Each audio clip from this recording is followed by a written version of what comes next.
Buenas tardes a todos y a todas. Bienvenidos al octavo encuentro sobre la revisión constitucional de las leyes y el control judicial de la administración pública, principios y tendencias. En el día de la fecha nos acompaña la doctora Mariela Puga y el doctor Víctor Abramovich. Vamos a empezar con la doctora, luego va a disertar el doctor y finalmente les sugerimos que si tienen dudas o interrogantes los puedan volcar en el canal de YouTube de la Corte, que serán trasladadas a los doctores al final de la disertación. También queríamos comentarles que el último encuentro, el jueves que viene, va a empezar media hora antes, a las 14:30, con el doctor Carlos Laplacete y Patricio San Martino, siendo que a las 16 va a ser el cierre de estas conferencias el doctor Carlos Rosenkratz. Así que los invitamos a participar también el próximo jueves. Ahora sí, vamos a pasar a lo que nos convoca el día de la fecha, y si me tomo el atrevimiento de dar algunas palabras sobre la profesora Mariela Puga. Ella se graduó de abogada en la Universidad Nacional de Córdoba y de máster en Derecho, con especialidad en Derecho de Daños en la Universidad de Palermo de Buenos Aires, donde obtuvo el diploma cum laude en el año 2000. Fue 2 veces becaria Fulbright, obtuvo el American Association of University Women Award y el Delta Kappa Gamma Award 2004, que le permitieron graduarse de máster en Derecho en Columbia School of Law en 2005. En 2013 obtuvo el grado en doctora en Derecho Constitucional de la Universidad de Buenos Aires. Su tesis sobre litigio estructural, calificada de sobresaliente, fue correcomendada para el premio de la facultad. Este mismo año recibió el premio de la Corte Suprema de Justicia de la Nación por su trabajo sobre control constitucional de constitucionalidad estructural. Actualmente es investigadora adjunta de CONICET, cofundadora de la Asociación Civil CLIP, profesora titular de la Cátedra de Derecho Constitucional en la Escuela de Ciencias Políticas de la UNED y adjunta en la Universidad Nacional de Córdoba desde el año 2010. Entre 2016 y 2020 fue coordinadora regional de la Dirección Nacional de Acceso a la Justicia y Ministerio de Justicia y Derechos Humanos de la Nación. Entre el 2010 y el 2016 fue la directora ejecutiva del Fondo de Mujeres del Sur. Fue asesora, profesora, investigadora de numerosas organizaciones gubernamentales y no gubernamentales y de distintas universidades, así como también una vasta publicación de artículos y libros. Así que ahora sí, los dejo con la doctora Mariela Puga, que nos va a disertar sobre los remedios judiciales en casos estructurales, remedios experimentalistas. Mariela. Hola, bueno, muchas gracias al Instituto por la invitación y gracias por la presentación. Disfruté mucho de escuchar algunas de las grabaciones de estos encuentros y voy a tomar como punto de partida una de las afirmaciones del doctor Balbín en su presentación unas semanas atrás, en donde él decía con mucha claridad que el punto crítico del modelo actual de control judicial de la actividad administrativa está en la ejecución de las sentencias. Y este es un acerto que me parece muy preciso, ¿no? Yo diría que no solo adhiero a él, sino que quisiera hacerme cargo de ese acerto en esta presentación, pensando incluso desde la perspectiva del doctor Balbín y del modelo de control actual. Lo que vemos es que se nos presenta como una especie de amalgama, ¿no?, de varios elementos que han ido aumentando con el tiempo los alcances del control judicial. Nos decía Balbín, ahora también se controla la actividad discrecional de la administración, ya no solo la reglada, se judicializa las lesiones de los derechos sociales, se abre un abanico de derechos colectivos, ¿no?, sobre bienes públicos, sobre bienes individuales que se acumulan, etcétera, y sobre todo el punto de que las sentencias tienen ahora un alcance más general, en términos de Balbín, alcance absoluto, ¿no? Y nos encontramos entonces muy frecuentemente frente a decisiones judiciales estructurales, a las que yo definiría como aquellas que extienden el territorio de lo justiciable, más allá de las partes que aparecen en el proceso, y que desafían a los jueces en procesos que no están reglados legislativamente, involucrando sus decisiones en decisiones de políticas públicas y a veces en la organización de agencias estatales. Cada vez más los jueces enfrentan agravios que son muy extendidos y muy graves, y que tienen como fuente el mal funcionamiento sistémico de ciertas políticas o agencias del Estado. Si nosotros tuviéramos en Argentina un sistema institucional de garantías más regimentado legislativamente, como el que plantean las nuevas constituciones latinoamericanas, en especial la de Ecuador, por ejemplo, las sentencias en estos casos para nosotros serían mucho más previsibles, menos controvertibles y no constituirían quizás ese punto crítico que constituyen en nuestro sistema institucional hoy. Pero a nuestros jueces les toca enfrentar procesos de ejecución de sentencia, de dar remedios a situaciones de violaciones sistemáticas de derechos sin constricciones legislativas muy específicas, y esto, claro, es muy desafiante. A ese desafío nosotros lo llamamos el punto crítico de la ejecución de la sentencia, mientras que en otras partes de Latinoamérica se discute esta problemática como parte del problema de la materialización de los derechos, si se quiere. Algunos autores europeos, como Ferrajoli, lo conceptualizan como una cuestión de garantías secundarias. En Estados Unidos se lo refiere como el asunto de los remedios judiciales, que es el término que yo voy a usar hoy acá, y para ello hay cursos específicos dentro de las escuelas de derecho, ¿no? La conceptualización de Ferrajoli me parece muy iluminadora, sobre todo en su distinción entre garantías primarias y garantías secundarias, ¿no? Las garantías primarias como esas obligaciones correlativas a las expectativas que nos generan los derechos para su realización, y las secundarias, las que aparecen cuando nos violan los derechos.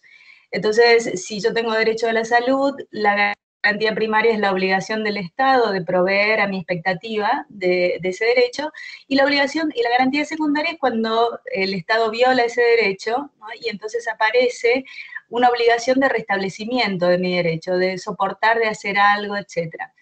Esas garantías están muchas veces legisladas, ¿no? Ya sea como reparaciones, como sanciones, como obligaciones de hacer o no hacer determinadas medidas remediadoras. Y las partes resolutivas de la sentencia, el resolutorio, ¿no?, de las sentencias judiciales, a las que yo llamo remedios, ahí aparece lo que Ferrajoli llama las garantías secundarias, y que cuando no están legisladas son producidas por los jueces.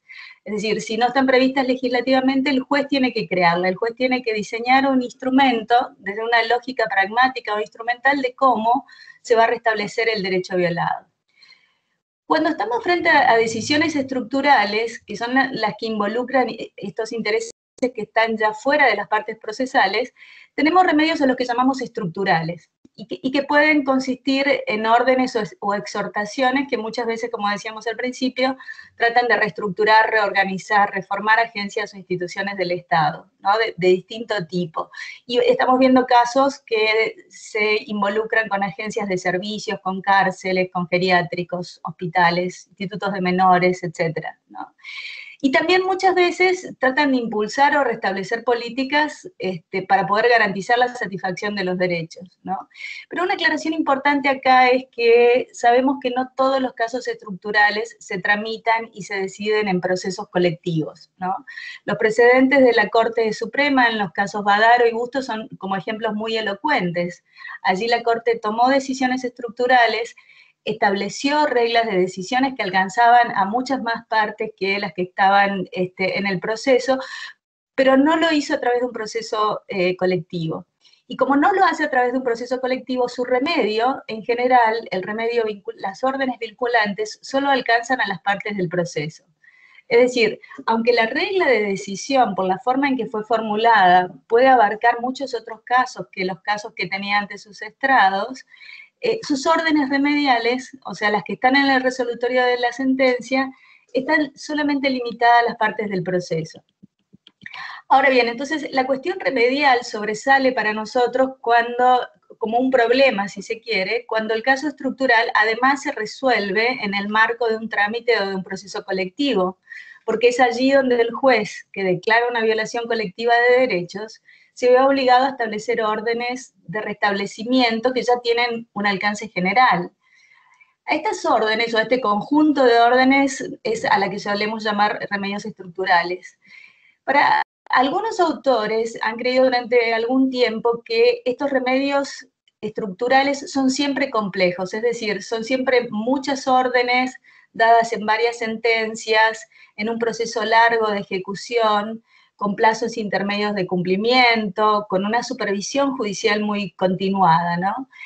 Sin embargo, nuestra jurisprudencia nos demuestra que no necesariamente es así, porque ha habido muchos casos estructurales que fueron resueltos en procesos colectivos y que sin embargo se han podido remediar con una orden muy simple, ¿no?, de autorización o de desautorización. El caso Castillo, referente a la educación religiosa en Salta, ¿no?, para nombrar algunos de los que se resolvieron de esta manera, o Catán, en donde no había proceso colectivo también, pero sencillamente la Corte dice, bueno, esta ley es inconstitucional o esta práctica es ilegal, y entonces autoriza o la desautoriza, y en ese remedio simple, por más que ocurra en un proceso colectivo y que estemos hablando de un caso estructural, se logra resolver o se logra restablecer el derecho. Los menciono esto porque si nosotros miramos de cerca estos casos nos permiten notar lo que yo diría que son 3 características centrales que los diferencian de los casos que sí van a exigir remedios más complejos, ¿no? Y me parece que esas características son importantes de mencionar. Por un lado, que estos son casos que tienen una causa única, ¿no? Por ejemplo, una ley inconstitucional. Entonces, frente a esto, con solo declarar la norma como inconstitucional, por ejemplo, en el caso Castillo, el remedio o la garantía secundaria, diría Ferrajoli, no es otra que la de cancelar la causa a través de la invalidez y decir, bueno, deje de hacer lo que estaba haciendo porque la ley es inconstitucional. Esa desautorización podría funcionar como remedio suficiente en muchos casos. La otra característica es que muchas veces se trata de acontecimientos que son relativamente recientes, es decir, que no están instalados en nuestra institucionalidad material, con lo cual una simple orden judicial los desestabiliza. En esos casos, digamos que, por ejemplo, los casos de la defensa de competencia son casos que tienen estas características, ¿no?, que admiten esta forma de remediación simple como una forma efectiva. Por ejemplo, aparece una actividad comercial que un grupo de competidores denuncia judicialmente como desleal, y la decisión del juez acerca de estar ante una práctica desleal o una práctica que viola los principios de competencia, alcanzaría para la restauración estructural de los derechos que se reclaman violados, ¿no? Entonces, el caso es estructural, puede tramitarse colectivamente, la sentencia es estructural, pero es una sentencia simple, ¿no? Y algo parecido ocurre, por ejemplo, cuando la remediación simple se da en relación a darle validez a una ley nueva, ¿no?, una que cambia situaciones que históricamente han sido agraviantes. Por ejemplo, el caso famoso de los años 80 del Colegio Montserrat en Córdoba, ¿no?, el colegio que no admitía varones y que una resolución de la universidad trata de cambiar la regla de acceso para que ingresen las mujeres. En ese caso, todo lo que hace la Corte es validar una ley que viene a cambiar una práctica histórica, y valida con eso inmediatamente el acceso de las mujeres, y ese remedio sencillo funcionó en este caso. Lo que estos casos nos enseñan, me parece, que la remediación simple es posible, digamos, una sola orden, una única sentencia, es posible como forma de remediación estructural, pero también nos muestran que la complejidad aparece cuando pasa lo contrario, es decir, cuando las causalidades son múltiples, cuando el agravio es antiguo o está enraizado en las prácticas, cuando en lugar de una práctica regulativa lo que se cuestiona, lo que entra en cuestión es la omisión estatal, ¿no? Y estos son los casos. El caso de multicausalidad más conocido para nosotros es, por supuesto, el caso Mendoza, ¿no? 100 empresas contaminando la cuenca Matanza-Riachuelo, decenas de asentamientos de personas que tiraban residuos, decenas de basurales asentados en las costas, inundaciones que los llevaban y los traían. Y a la vez de tratar de sanear el riachuelo, había que tratar de impedir que se siga contaminando. Entonces, todos esos factores que contribuían causalmente al agravio, lo que hacían de alguna manera es exigir una remediación muy compleja y que claramente iba a ser a largo plazo, ¿no? El caso que muestra, digamos, prácticas arraigadas, ¿no?, prácticas o agravios que vienen desde hace mucho tiempo, es claramente el caso de las cárceles en el caso Berbisky, ¿no? Los actores ahí tienen una conciencia práctica muy arraigada que funciona casi de una forma inconscientemente coordinada y que actúa como una resistencia muy fuerte a los cambios que exigen las garantías de derechos en esos casos. Estas prácticas arraigadas en las instituciones suelen ser resistencias difíciles de superar y que requieren remediaciones de largo aliento, ¿no? Y por último, la cuestión de la omisión estatal, que es muy parecida, ¿no? Porque en estos casos también a veces suponen cierta antigüedad del agravio y nos encontramos ahí con que la lógica de la actividad estatal está un poco construida a instancia de ignorar la validez de los reclamos sobre violaciones de derechos. Es decir, vamos a encontrar agencias estatales organizadas y legitimadas precisamente a partir de las exclusiones, ¿no? Con sus reglas constitutivas que son excluyentes. Podemos hablar de algunos casos de esos, pero lo importante acá para ver me parece que estos casos exigen una remediación compleja en el sentido de que durante mucho tiempo los jueces empiezan a dar muchas órdenes que están dirigidas a veces a agentes estatales diversos, que se implementan en esquemas graduales, ¿no? Con plazos intermedios y con una supervisión judicial a veces de distinta escala, ¿no?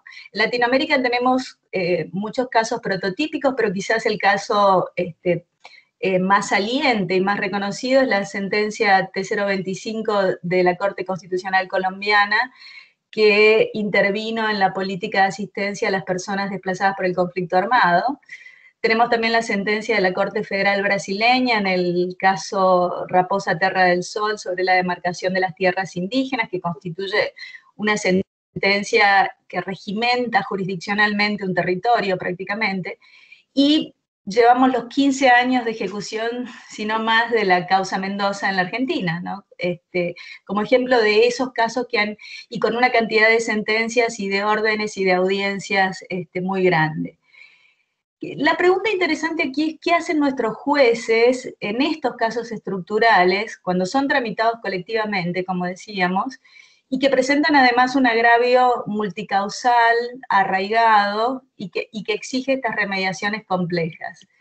Hace un tiempo atrás, no muy lejano, muchos jueces lo declaraban cuestiones políticas no justiciables, ¿no? Pero eso pareciera ya no ser posible en el escenario, sobre todo post-reforma de la Constitución de 1994 y en el modelo actual de control judicial de la administración que nos describía con mucha claridad el doctor Balbín hace un par de semanas. Algunos optaron por declarar la violación de los derechos y renunciar a su función remedial, es decir, la razón que suelen aludir para eso es la no interferencia en otros poderes del Estado, ¿no?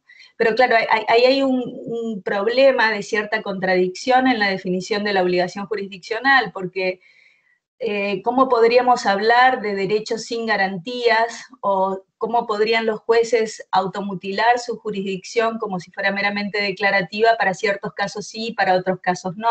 ¿En base a qué o en base a qué razones? ¿No? Es complicada esa decisión y no parece sencillo, digamos, renunciar a la función remedial o evadirla solamente por su complejidad.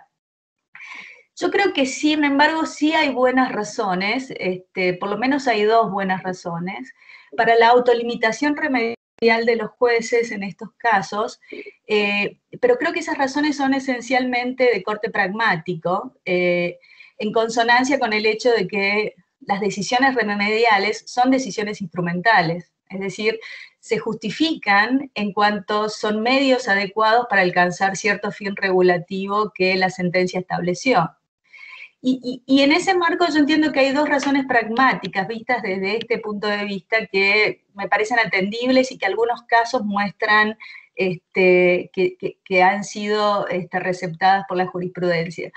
Por un lado, lo que yo llamaría la resistencia política sustantiva, y quiero ser clara en esto, cuando la administración estatal o los actores que son relevantes para la implementación de una remediación judicial estructural están en desacuerdo con respecto a la existencia de la violación de derechos, es decir, cuando desacuerdan en la interpretación judicial del caso. Entonces ahí yo entiendo que tenemos una resistencia política sustantiva. En esos casos, la remediación compleja puede ser demasiado improbable, ¿no? Y en esos casos la autolimitación remedial, lejos de ser un acto de deferencia política o de irresponsabilidad jurisdiccional, puede ser más bien una estrategia pragmática, quizás una estrategia de remediación a largo plazo, de construcción caso por caso. Si vemos el caso ATE de la Corte Suprema, o el mismo caso Badaro, ¿no? Son casos en donde hubo una clara autorrestricción remedial. La Corte podría haber intentado una sentencia estructural, hasta simple o compleja incluso, y en cambio restringió su remediación al caso concreto, ¿sí? Restringió su jurisdicción, autorrestringió su jurisdicción, en una actitud que uno podría decir pragmáticamente eficiente, ¿no? En el sentido de que con el tiempo los casos se fueron repitiendo y con el tiempo la decisión de la Corte intervino en un proceso político, movilizó un proceso político que tomó distintos cursos y que de alguna manera movilizó también las posiciones políticas que había con respecto a la existencia de violaciones de derechos en esos casos. La segunda razón, también pragmática, entiendo yo, es la cuestión de cuando aparecen la necesidad de redistribución de partidas presupuestarias a los fines de poder ejecutar el mandato judicial o llevar adelante una remediación eficiente. Muchos jueces en estos casos han optado por exhortar o por dar órdenes al Congreso para la reasignación futura de partidas a los efectos de a su mandato remedial, ¿no? Suspendiendo la remediación hasta ese momento. Otros jueces han involucrado incluso a actores privados, ¿no? Actores ajenos al caso, pero que eran deudores del Estado para de alguna manera compensar créditos. En fin, bueno, tenemos los casos de desnutrición en la época de los 80 que tenían alguna característica como esta. Pero lo cierto es que la falta de recursos o la necesidad de reasignación de partidas presupuestarias aparece como una razón de índole pragmática, por lo menos para suspender remediaciones en ciertos casos. Lo que me interesa acá es decir que hay una razón de autorrestricción remedial que yo considero especialmente equivocada de alguna forma. Y me parece que es la razón de autolimitación remedial que se funda en la misma complejidad causal del asunto remediar. Es decir, no en la resistencia política sustantiva a la decisión, ni en la necesidad de reasignación presupuestaria, sino en la complejidad misma de las políticas públicas que parecieran poner en entredicho el alcance de la función jurisdiccional.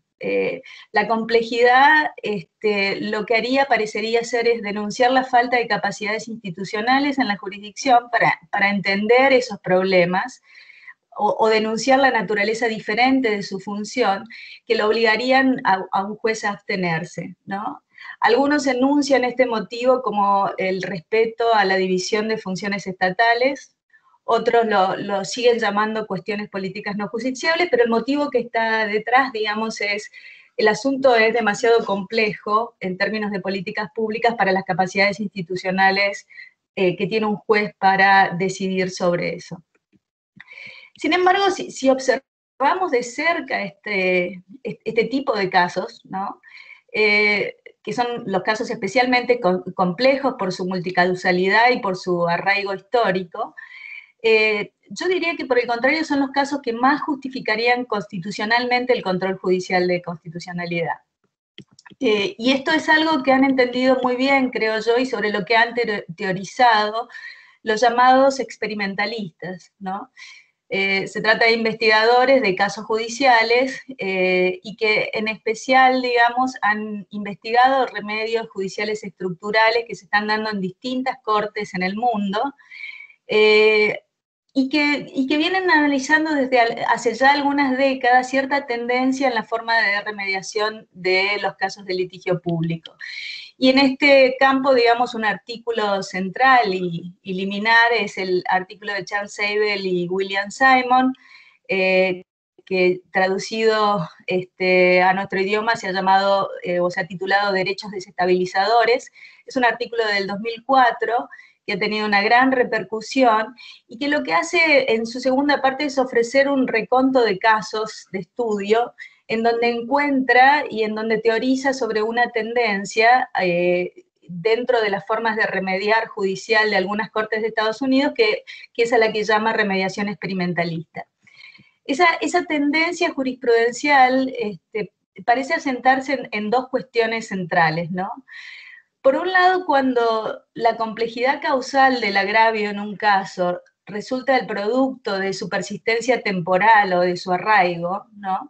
Esto estaría evidenciando para los experimentalistas o para los jueces experimentalistas una incapacidad de los poderes públicos para solucionarlo. Fíjense que inversamente a la posición de quienes consideran que la complejidad lo que evidenciaría es la falta de capacidad de las cortes, para esta mirada, digamos, la complejidad causal y el arraigo temporal del problema lo que hace es evidenciar que el Estado no está desarrollando capacidades para afrontar este tipo de problemáticas.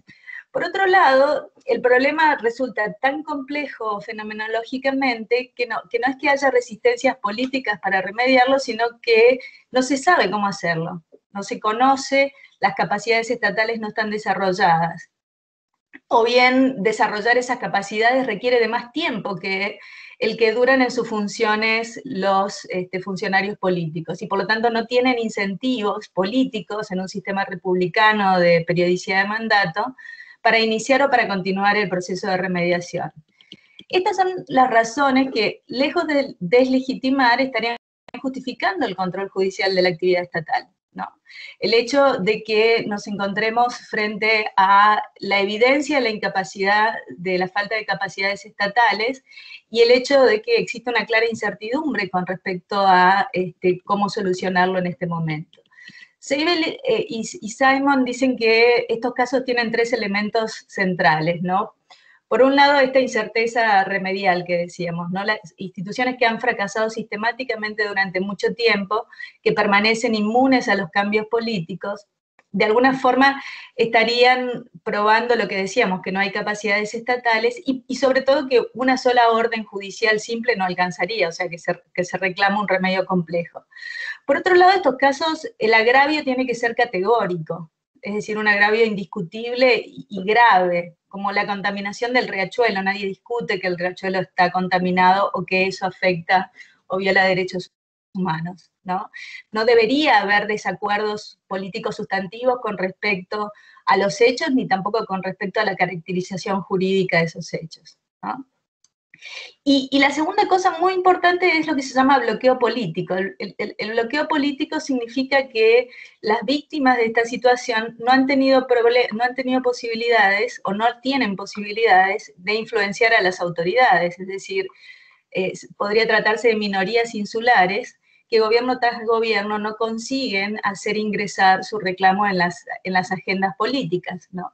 Esto ha ido haciendo que el agravio se haya arraigando y se haya ido naturalizando. ¿Qué pasa entonces en estos casos? Cuando sabemos que la cuestión no es una cuestión de desacuerdo interpretativo, sino una cuestión de falta de capacidades institucionales, y que es necesario desarrollar esas capacidades estatales para poder remediar la violación de derechos. En estos casos, de acuerdo al análisis teórico que hacen Seibel y Simon, lo que ellos ven es que el reclamo de derechos ha funcionado como desestabilizador. ¿Qué quiere decir? Los derechos acá funcionan para deslegitimar a las instituciones. Tienen un efecto simbólico de este tipo que es muy importante. Las cárceles, por ejemplo, después de Berbisky, se transforman en el imaginario en una especie de campo de concentración, ¿no? Las escuelas de Salta dejan de ser ese lugar en donde se educan a los niños y se empiezan a ver como centros de adoctrinamiento, ¿no? Hay un fuerte cambio simbólico a partir del reconocimiento de la violación de derechos. Y ese cambio simbólico lo que hace es deslegitima a las instituciones. Pero paradójicamente, además de eso, lo que tenemos es una muy baja adversarialidad procesal. Es decir, nadie en el proceso, ninguna de las partes defiende el status quo. No hay negativa de los hechos, no hay oposición para calificarla legal. No sé, Víctor me va a decir acá si me equivoco, pero en el caso Berbisky, el Ministerio de Gobierno de la provincia de Buenos Aires decía que sí a todo, que sí era verdad, que las estadísticas eran correctas y que sí era una violación de derechos humanos. O sea, nadie defendía el status quo de alguna manera, y eso baja la adversarialidad procesal muchísimo. Y en algún punto esto significa que estamos en un proceso en donde se habla de responsabilidad, pero sin culpa, por lo menos no de los funcionarios que están en ese momento, dado que el agravio es un agravio histórico, ¿no?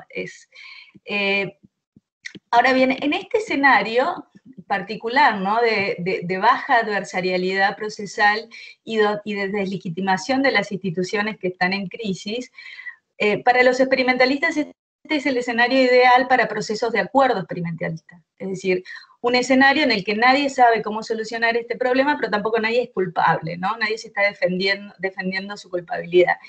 Y en estos casos hay una mayor disposición a colaborar entre las partes, ¿no? Y aquí entonces el punto crítico, porque lo que dicen los experimentalistas es qué hacemos con esta disposición o esta supuesta o posible disposición de las partes a colaborar en un acuerdo remedial. Y lo que dicen es, tenemos que llegar a acuerdos que tiendan a la descentralización de la institución. Descentralizar decisiones de políticas en organismos diferentes. O reautorizar decisiones con la participación de actores diferentes a los que se disponen en la jerarquía burocrática. ¿Y por qué? Porque la jerarquía burocrática cambia cada 4 años o cada 2 años, ¿no? Entonces, la pregunta de descentralizar, de alguna manera, lo que hace es asumir que el remedio judicial hay que descubrirlo en un proceso epistémico de largo tiempo, ¿no? En un proceso de transformación de largo tiempo que va a trascender a las distintas administraciones. Y por lo tanto no puede depender de los líderes jerárquicos cambiantes, sino que es preferible muchas veces que dependa de los técnicos inferiores que van a permanecer en el Estado, ¿no? De las burocracias que están más cerca de los puntos claves del problema, dicen los experimentalistas, que los llaman stakeholders, ¿no? Y ese proceso transformativo va a ser un proceso regimentado, ¿no? Que necesita ciertas reglas, que no las puede dar el juez, porque no las conoce tampoco, que tampoco son el producto de la negociación entre partes, ¿no? Esas son reglas de agencias descentralizadas que van a producir un tipo de régimen que es al que se le llama experimentalista, y son reglas de ensayo y error, reglas de monitoreo periódico, de comparación de resultados con las metas remediales, ¿no? Suele en general estipularse parámetros claros de medición de la eficiencia, ¿no? Líneas de base desde donde medir y establecimiento de metas a corto y a largo plazo, sistemas de revisión permanente, etcétera, etcétera. Ese es un régimen experimentalista que permite avanzar una transformación remedial frente a situaciones de agravios complejos y multicausales. En fin, crear una agencia de remediación sería una manera corta de decirlo, ¿no? Y si esto es necesario pragmáticamente, ¿qué hace un juez frente a esta necesidad pragmática para la remediación? Y bueno, lo que ha estado pasando, aparentemente de acuerdo a lo que se ven en estos casos, es que se concentran en impulsar la descentralización de las agencias o de las políticas estatales fallidas, ¿no? En un escenario de baja adversarialidad, en general suele dar lugar a la conformación de lo que conocemos como mesa de diálogos o a la creación de comisiones de monitoreo, a la designación judicial o administrativa incluso de los que se llaman los special master, ¿no? Que son como una especie de síndicos que facilitan el diálogo y la construcción de nuevas reglas, ¿no? Esa descentralización en agencias de remediación lleva de alguna manera a la creación de reglas que regimentan el proceso experimentalista de transformación y que son controladas por los jueces, supervisando ese régimen y los resultados y avances de ese régimen. Hay varios casos ejemplificativos de estos procesos en el mundo que no tengo tiempo para contar, pero que me encantaría comentar durante las preguntas. Pero en definitiva, para cerrar y como última aclaración, esta idea de la remediación experimentalista o esta teoría, que lo que hace es describir una serie de casos que están apareciendo en el mundo y que también han aparecido en Argentina como una tendencia, lo que describen es una forma de remediación que propone alcanzar las capacidades institucionales que no están disponibles cuando se toma esta decisión judicial estructural, ¿no? Y construir esas capacidades de una manera descentralizada. Esa es, digamos, a grandes rasgos la idea general. Eso es todo. Gracias. Te agradecemos, Mariela. Seguramente va a haber muchas preguntas al final. Les recordamos que las pueden reiterar o enviarnos sus preguntas por el canal de YouTube. Y ahora sí, vamos a pasar con la disertación del doctor Víctor Abramovich. Nuevamente me tomo el atrevimiento de comentarles que el doctor, bueno, es abogado con diploma de honor de la Universidad de Buenos Aires, y magíster en Derecho y Estudios Internacionales por el Washington College of Law, American University. Es profesor de posgrado en universidades argentinas, en varias universidades argentinas, y profesor invitado en Flaxo, Universidad Andina Simón Bolívar de Ecuador, Universidad Católica del Perú y Universidad Nacional de Chile, entre otras. Desde el 2015 es procurador fiscal ante la Corte Suprema de Justicia de la Nación, fue secretario ejecutivo del Instituto de Políticas Públicas en Derechos Humanos del Mercosur en el periodo 2010-2014 y dirigió el Centro de Derechos Humanos en la Universidad de Lanús entre 2006 y 2009.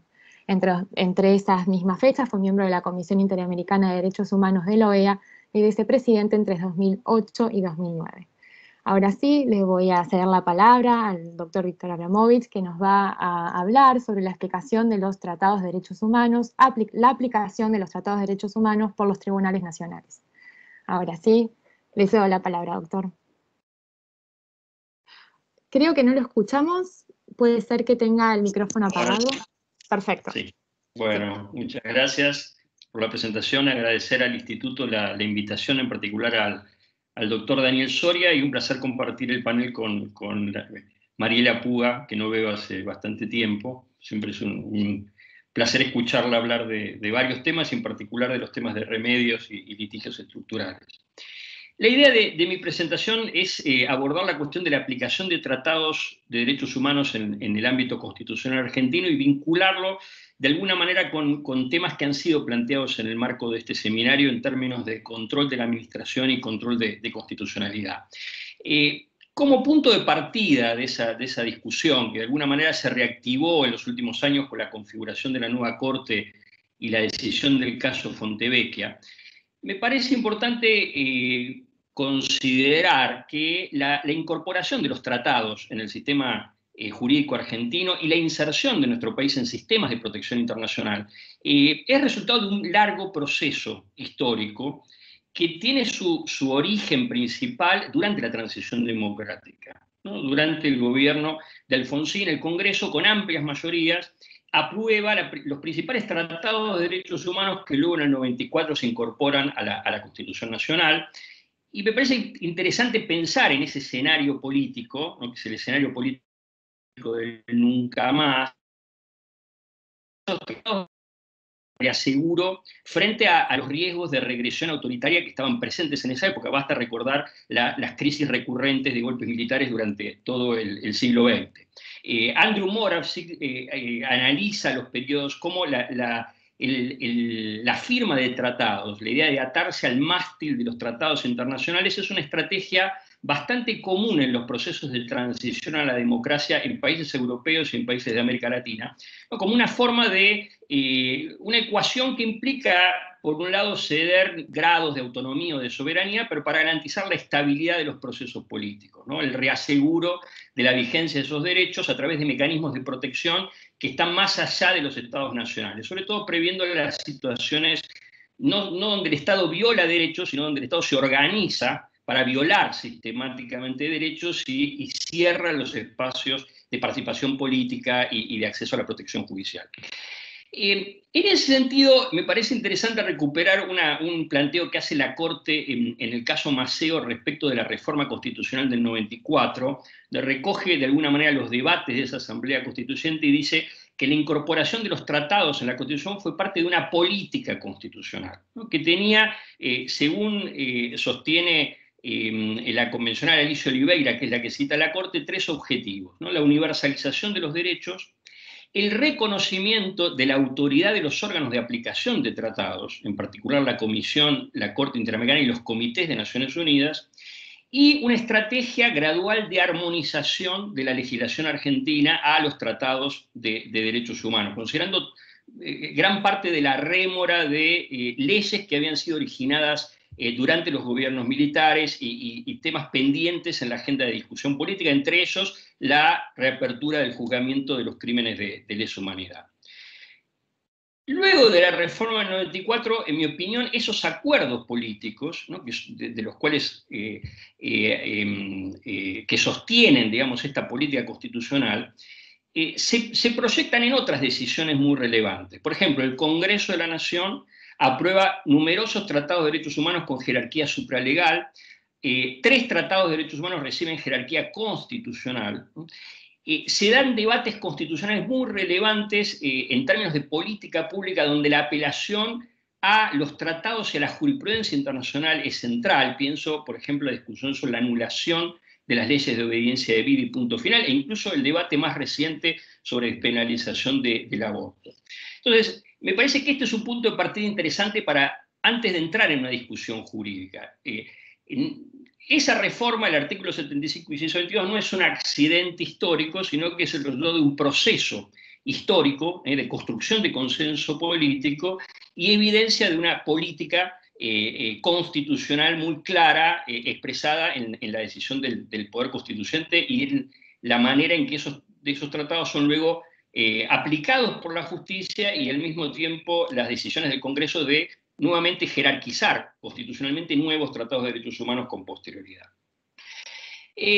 Si pensamos en concreto en la problemática de la aplicación de tratados, yo creo que podríamos identificar al menos 5 grandes temas constitucionales, ¿no? De los cuales, por una cuestión de tiempo, solamente voy a tratar 2, pero voy a mencionar a esos 5 temas para dejarlo abierto quizá para la discusión posterior. El primer tema es la cuestión de la jerarquía del tratado, ¿no? La reforma constitucional del 94 aclara en gran medida la discusión, pero hay todavía un debate sobre qué significa que los tratados tienen jerarquía constitucional, ¿no? La jurisprudencia de la Corte habla de un bloque de constitucionalidad federal, ¿no? El tratado y el resto de la Constitución comparten una única norma de igual jerarquía, pero hay posiciones históricas dentro de la Corte, minoritarias y también a nivel de la doctrina, que hablan de los tratados con como normas constitucionales de segundo rango, ¿no? Donde en caso de conflicto entre el tratado y principios del derecho público constitucional argentino, estos últimos deberían prevalecer sobre la aplicación del tratado. Aspectos del debate que tienen que ver con qué se entiende por jerarquía constitucional.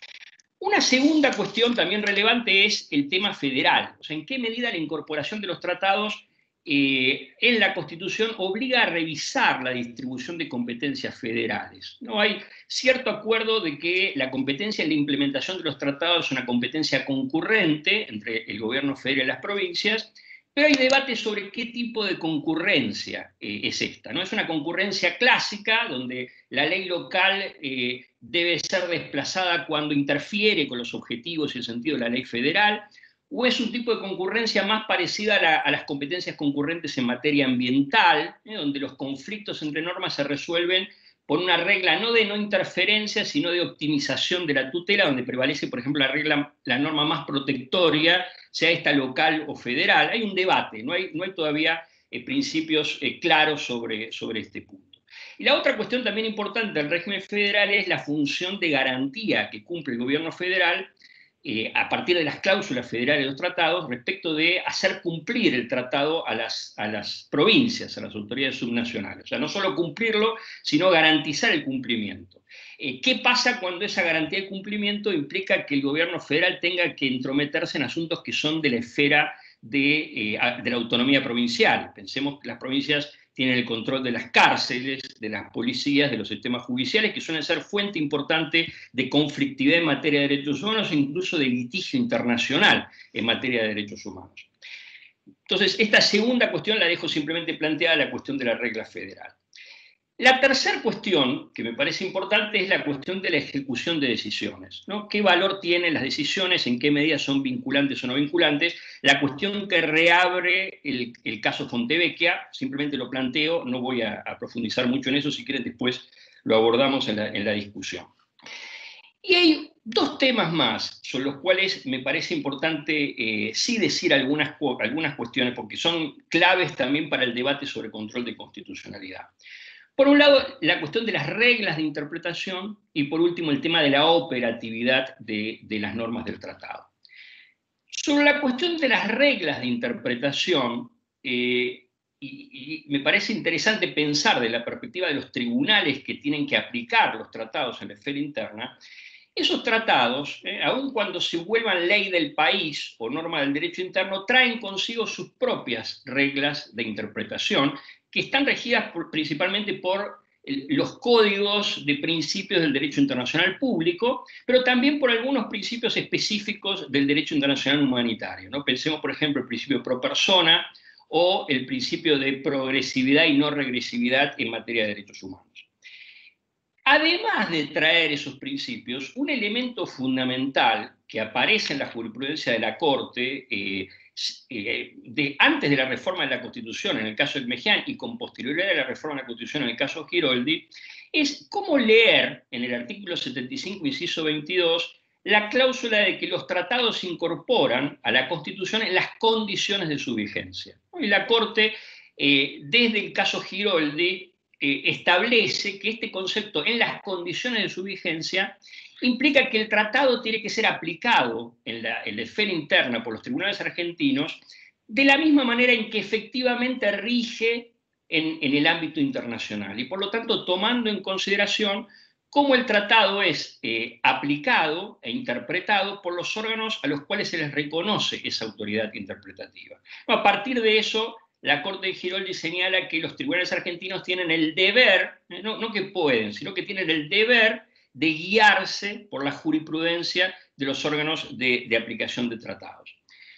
¿Qué significa esto? El tratado no es una tabla rasa, que puede ser interpretado de cero, tiene una historia interpretativa, y al mismo tiempo es necesario que las distintas normas del tratado sean leídas e interpretadas de manera integral, armónicamente, tomando en cuenta cuáles son las ideas rectoras que originaron la sanción del tratado, pero también la interpretación dinámica del tratado en el tiempo. Cosa que muchas veces sí, el tratado se interpreta en sus cláusulas aisladas, se le hace perder ese elemento integral. La Corte plantea que la apelación a la autoridad interpretativa tiene el objetivo de realizar una interpretación integral del tratado y al mismo tiempo evitar responsabilidad internacional. Obviamente que el objetivo de evitar responsabilidad internacional es importante, pero a mí me parece central la idea de interpretación armónica e integral del tratado. No es una tabla rasa ni tampoco es posible segmentarlo, automatizarlo, una cláusula respecto de la otra, como toda norma jurídica requiere una interpretación coherente, sistemática e integradora. Me parece importante en relación con esta cuestión de las reglas de interpretación y el concepto de guía de interpretación, que es posible marcar como una separación de etapas históricas en la jurisprudencia de la Corte. Yo señalaría tres. La primera etapa es la primera posterior a la reforma de la Constitución, con Giroldi, Bramajo y otros casos, donde se plantea esta idea de guía de interpretación. Hay una segunda etapa que yo ubicaría propia de la Corte Grande que se conforma después de la crisis del 2001, y que es la Corte que interpreta los tratados en el escenario, entre otras cuestiones, de la reapertura de las causas de lesa humanidad, donde está definiendo el alcance de los deberes de investigación y sanción respecto de graves violaciones de derechos humanos, que va a ser mucho más enfática en esta idea de guía de interpretación y va a ser mucho más abierta a receptar los criterios de la jurisprudencia internacional en materia de derechos humanos. Señalo dos casos que me parecen relevantes. el caso Maceo, donde la Corte analiza la invalidez de los indultos, y el caso Rodríguez Pereira, donde la Corte analiza el control de constitucionalidad de oficio. En esos dos casos, a la jurisprudencia que ya traía la Corte en Giroldi, le agrega el análisis de la tradición histórica del derecho argentino de recepción del derecho internacional y del derecho de gentes, y agrega también esta mención que hacía referencia al principio de mi presentación sobre que la reforma de la Constitución en el 75, inciso 22, es evidencia de una política constitucional del Poder Constituyente de reconocer la autoridad interpretativa de los órganos internacionales y de gradualmente ir armonizando la legislación, la jurisprudencia y nuestro sistema constitucional a la normativa internacional. En ese sentido, la Corte Maceo agrega la idea de que esa jurisprudencia es una pauta insoslayable de interpretación.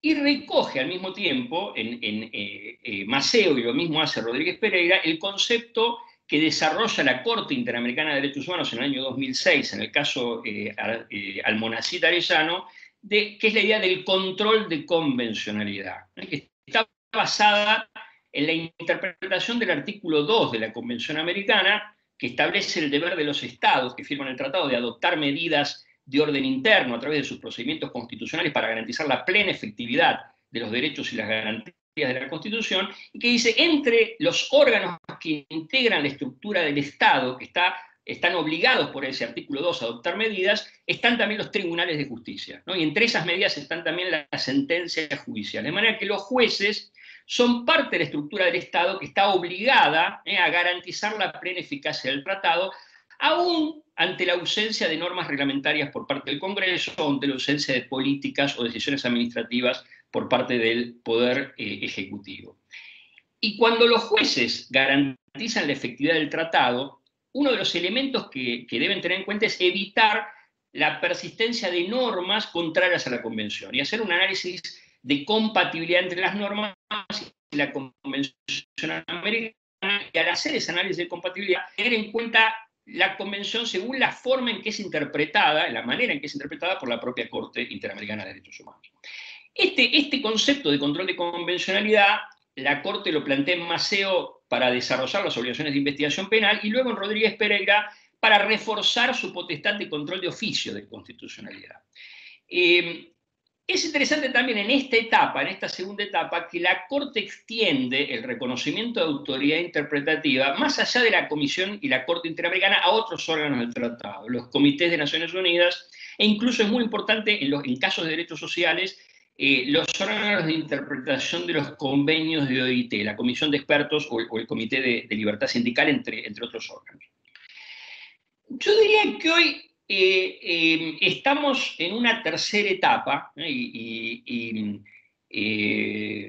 digamos, es una Corte relativamente nueva, la Corte que se configura a partir luego del 2015 con 5 miembros, y yo diría una tercera etapa, porque esta nueva composición de la Corte, si bien sigue apelando a la jurisprudencia de organismos internacionales, y sobre todo en casos donde es muy relevante para la resolución del caso, no ha vuelto a hablar de pauta insoslayable y no ha vuelto a hablar de control de constitucionalidad. No registro casos donde esas dos expresiones vuelvan a ser utilizadas, aunque muchas veces lo que vemos es la Corte aplicando jurisprudencia sin aclarar cuál es la regla de valor jurídico de esa jurisprudencia. Y en algunos casos, cuando lo hace, remite a la jurisprudencia previa, a la jurisprudencia de Giroldi, que igual sigue siendo relevante, o sea, sigue hablando de un deber de guía, pero sin el énfasis de la segunda etapa a la que hacía referencia. E incluso algunos jueces de la Corte que se manifiestan más refractarios a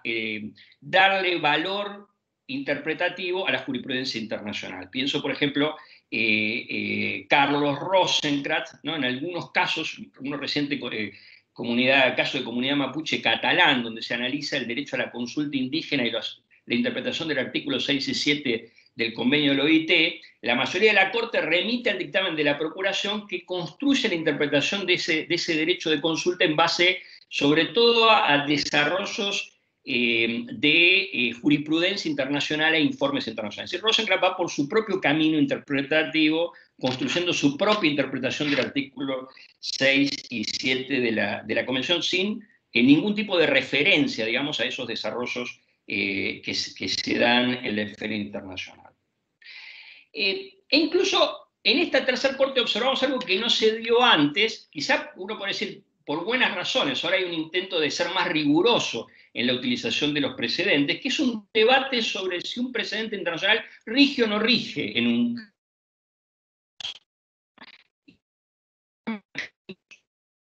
sobre prescripción de la acción civil reparatoria de delitos de lesa humanidad, más allá que el caso en concreto era la reparación de un hecho encuadrado bajo la ley de accidentes laborales. El voto de minoría de Macchetti y Rosati invocan como un argumento dirimente para entender que no prescriben las acciones civiles reparatorias de daños y perjuicios, un fallo reciente de la Corte Interamericana contra Chile en un caso que se llama órdenes de guerra. Los jueces que conforman la mayoría, y en particular el voto de Lorenzetti, no dice que esa jurisprudencia no es guía de interpretación para los tribunales argentinos, no dice que la jurisprudencia de la Corte no es guía, pero sí analiza en qué medida ese precedente es aplicable al caso, por considerar que en realidad se está refiriendo a imprescriptibilidad de acciones civiles en demandas contra el Estado, y este era un caso entre particulares, ¿no? Para Macchetti y Rosati era aplicable porque el elemento central era la fuente de la responsabilidad, que era el delito de lesa humanidad. Para Lorenzetti era inaplicable el precedente porque se estaba refiriendo a una acción contra el Estado, y lo que se estaba juzgando en este caso era la prescripción o no de una acción contra particulares. Me parece que es un debate interesante, no desmerece la jurisprudencia, pero sí entra a analizar con un criterio más estricto si esa jurisprudencia es o no aplicable al caso en particular. Solamente como elemento a considerar, en este momento la Corte Interamericana tiene para decidir el caso Larrabet-Yáñez, ¿no? Que en el sistema interamericano se llama Julián-Grisonas, que es el primer caso donde la Corte declara la prescripción de las acciones civiles. Parece que también va a ser interesante cómo a partir de que se consolide una jurisprudencia de la Corte Interamericana puede darse una discusión, reabrirse, digamos, la discusión del caso de Ingenieros en la Corte Suprema. Pero hablo entonces de esas tres etapas donde sigue siendo un elemento relevante la jurisprudencia, pero sin el énfasis que observamos en la segunda etapa. El otro elemento, el último tema que me parece importante plantear es la cuestión de la operatividad de los derechos y de las garantías del tratado, algo que la Corte ya viene planteando desde Mejía en función de la opinión consultiva 7, y reitera en varios casos con posterioridad a Mejía en la reforma de la Constitución del 94. Básicamente en el sentido de que los tratados de derechos humanos reconocen derechos y garantías para las personas, tienen una naturaleza distinta al resto de los tratados que establecen obligaciones recíprocas entre estados, y por lo tanto la regla es que esos derechos y garantías resultan directamente aplicables, salvo casos excepcionales donde la falta de precisión de las normas del tratado impida que puedan regir o regular ciertos aspectos concretos sin que se dicten normas reglamentarias por parte del Congreso. Y la operatividad de los tratados, que de alguna manera es muy similar a la misma jurisprudencia constitucional, la jurisprudencia de la Corte sobre la operatividad de los derechos y garantías de la Constitución desde Siricot para acá, tiene como dos aspectos que me parecen importantes marcar. Por un lado, la operatividad en términos del reconocimiento de derechos y del alcance de esos derechos, las obligaciones, los sujetos titulares, los sujetos obligados, la manera de aplicar, por ejemplo, test de razonabilidad de restricciones de determinados derechos, la operatividad directa de las normas del tratado que pasan a ser también pautas de interpretación de la propia Constitución, y la cuestión de la operatividad de los sistemas de garantías, ¿no? Que a lo que hacía referencia Mariela, tanto de las garantías primarias como de las garantías secundarias. Las garantías vinculadas con los procesos de formulación de política pública, por ejemplo, las garantías de información, de consulta, de participación, como las garantías de tutela judicial efectiva, ¿no? Cuando hablamos de la operatividad de las garantías, hablamos de que el juez, ante la falta de reglamentación de remedios o de procedimientos, está obligado a garantizar el procedimiento, a hacer el remedio, lo cual tiene también arraigo en la jurisprudencia de la Corte respecto de garantías, por ejemplo, la del amparo, el habeas data en Urtiaga, el habeas corpus colectivo en Berbisky, o el amparo por por intereses individuales homogéneos en Alavi o los amparos ambientales como Mendoza, pero también respecto de garantías que están consagradas en los tratados. Por ejemplo, el propio caso Giroldi al que hacía referencia, lo que se hace es operativizar el derecho a recurrir a la sentencia condenatoria en materia penal del 82H para invalidar las reglas del procedimiento procesal penal que limitaban ese derecho, y luego a partir de la jurisprudencia sobre el 82H hay todo un replanteo del derecho, del alcance de los recursos, por ejemplo, ante la casación penal para revisar sentencias condenatorias en materia penal. Estos dos elementos, la regla de guía de interpretación, la regla de hermenéutica de guía de interpretación respecto a la jurisprudencia de los órganos de tratados, y el principio de operatividad son claves tanto en los análisis de interpretación de normas del tratado como en los análisis de control de constitucionalidad de leyes, y control de constitucionalidad en sentido amplio, no solo cuando está en discusión análisis de validez o invalidez, sino también de interpretación de normas, incluso de derecho común, conforme a principios constitucionales. Entonces, todo un proceso muy interesante que se da en los últimos años, que algunos llaman de constitucionalización del derecho civil, del derecho de familia, del derecho comercial o del derecho del trabajo. Y voy a completar con dos ejemplos de lo que estoy planteando, el valor o el peso que tienen estos dos elementos, la operatividad y las reglas de interpretación, en los análisis de control de constitucionalidad. Por un lado, un ejemplo que me parece clave es el reconocimiento en el ordenamiento constitucional argentino del derecho de acceso a la información pública. Es un derecho que no está reconocido expresamente en la Constitución y que la Corte Suprema, a partir del caso ADC con PAMI del 2012 y luego en otra serie de casos, reconoce de manera directa a partir de la aplicación del artículo 13 de la Convención Americana y 19 del Pacto de Derechos Civiles y Políticos. Y lo hace al mismo tiempo tomando en cuenta para la interpretación de esos artículos la jurisprudencia internacional, y en particular la jurisprudencia de la Corte Interamericana de Derechos Humanos en el caso Clau Reyes contra Chile del año 2006. Es un elemento importante porque incluso ese derecho de acceso a la información pública no está reconocido literalmente en el artículo 13, es también resultado de una interpretación evolutiva del derecho a la libertad de expresión y el derecho a buscar y recibir información y su vinculación con el principio de publicidad de los actos de gobierno. La Corte Suprema, si bien hay precedentes, ¿no?, de menciones al derecho de acceso a información pública en casos anteriores, incluso en tribunales de instancia, construye en esta serie de casos, a partir del año 2012, e identifica la existencia de un derecho fundamental de acceso a la información pública sobre la base del tratado y sobre la base de la interpretación que del tratado hace la Corte Interamericana. Tanto para definir el alcance del derecho, el principio de máxima divulgación, donde las excepciones son limitadas, como para definir el alcance de los sujetos legitimados e incluso el alcance de quienes están obligados a brindar información pública. Y en el caso CIPEC con Ministerio de Desarrollo Social incluso trae también y aplica el estándar de control de razonabilidad de normas de reserva que la Corte Interamericana había desarrollado en el caso Clau Reyes y con posterioridad en el caso Gómez Lund.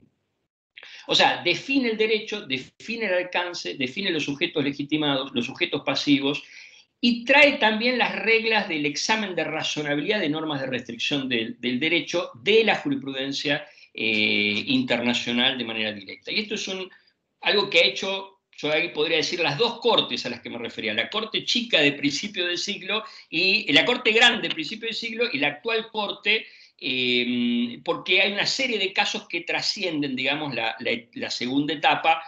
Me refiero a Giustiniani, Garrido, Savoy, Miura Estrada, donde la Corte Suprema va configurando, digamos, los contornos, los alcances del derecho de acceso a la información. Por otro lado, me parece interesante rescatar que esa jurisprudencia de la Corte, sobre todo en términos de legitimados activos y legitimados pasivos, favoreció los consensos políticos para la sanción de la Ley de Acceso a la Información Pública. Había varios proyectos hace más de 20 años en el Congreso, pero muchas veces se frenaban por debates sobre quiénes deberían ser los sujetos obligados. O sea, esa jurisprudencia constitucional en gran medida inspirada en la jurisprudencia internacional, favoreció también los acuerdos políticos para la sanción de una ley de acceso a la información que recoge en gran medida todos esos desarrollos jurisprudenciales. Un segundo ejemplo que quiero plantear es el uso de la jurisprudencia internacional en materia de igualdad y de no discriminación para interpretar el alcance de los principios de igualdad tanto en el artículo 16 de la Constitución como en el artículo 75, inciso 23. Esta es otra forma de utilización de la jurisprudencia internacional, no solo para interpretar las cláusulas de igualdad en los tratados, sino para del desarrollo jurisprudencial de interpretación de esas cláusulas, apoyar la lectura e incluso la relectura de los principios de igualdad expresamente recogidos en la propia Constitución. Y voy a señalar algunos ejemplos de lo que estoy planteando. Un caso que me parece muy relevante es el caso Álvarez contra Cencosud del año 2010, que creo que fue mencionado también por Mariela, donde se discute la cuestión de la aplicación de la ley antidiscriminatoria en la esfera laboral. La Corte, en ese caso, por un lado, reconoce que la ley antidiscriminatoria es una ley de naturaleza federal, que es reglamentación directa del artículo 16, y apela a la jurisprudencia internacional, en particular la opinión consultiva 18 de la Corte, para justificar por qué había un interés del Estado en que esa normativa no se aplicara solo a actos de la administración, sino también a actos que se cometen, actos discriminatorios vinculados a relaciones entre particulares. Plantea el deber del Estado en materia de igualdad no pasa solo por no discriminar, sino también por proteger frente a conductas discriminatorias de particulares, y una expresión del deber de protección es el deber de regulación de relaciones entre particulares. El otro elemento de Álvarez relevante para el que se usa esa jurisprudencia internacional es para definir el alcance del remedio, el remedio que corresponde aplicar en materia de acto discriminatorio. La ley antidiscriminatoria habla de hacer cesar los efectos del acto, o el resultado del acto. El efecto de esto en materia de un despido discriminatorio es la anulación del despido, pero la anulación del despido y la restauración entra en tensión con la libertad de contratación y la jurisprudencia histórica de la Corte sobre estabilidad propia de la esfera privada y libertad de contratación. Muy interesante cómo la tesis de la mayoría, que reafirma el remedio de la anulación del despido, se apoya también en jurisprudencia internacional sobre reparación en materia de actos discriminatorios. Me parece un tema importante todavía abierto a la discusión. Otro caso donde también se recoge jurisprudencia en materia de igualdad y no discriminación, jurisprudencia internacional, es Pelicori. Y acá el tema interesante es que estamos frente a un caso de operativización de garantías de la tutela antidiscriminatoria. En Pelicori la discusión no era si se aplicaba o no la ley antidiscriminatoria, sino cuál era el sistema de cargas probatorias del acto antidiscriminatorio. Y acá una primera decisión importante que toma la Corte es abrir el recurso extraordinario por cuestión federal, porque por lo general las cuestiones vinculadas con la prueba de los hechos son cuestiones ajenas al recurso extraordinario. Pero acá la Corte considera que no está en juego solo la prueba del hecho concreto, sino el régimen de distribución de cargas probatorias es una garantía de la tutela. Que la mayoría de los actos tienden a encubrir la motivación discriminatoria. Entonces puede funcionar a veces como un obstáculo insalvable exigirle a la víctima que demuestre cabalmente la prueba directa del motivo discriminatorio. La Corte en este caso apela a jurisprudencia de los comités de Naciones Unidas, sobre todo el de discriminación racial, pero también a informes de la Comisión de Expertos de la OIT sobre el Convenio 111, para establecer un estándar que aligera o flexibiliza la carga de la prueba de la víctima de la discriminación. Le basta probar la verosimilitud o que prima facie el acto tiene una motivación discriminatoria, y en ese caso es el de justificar un motivo objetivo y razonable de diferencia de trato o una motivación no discriminatoria. Este elemento de carga dinámica de la prueba y de análisis contextual de la motivación discriminatoria tiene un fuerte desarrollo en la jurisprudencia internacional, y veo ahí un tema también muy relevante para considerar en el análisis de control de conductas administrativas, pero también de normas y de prácticas discriminatorias.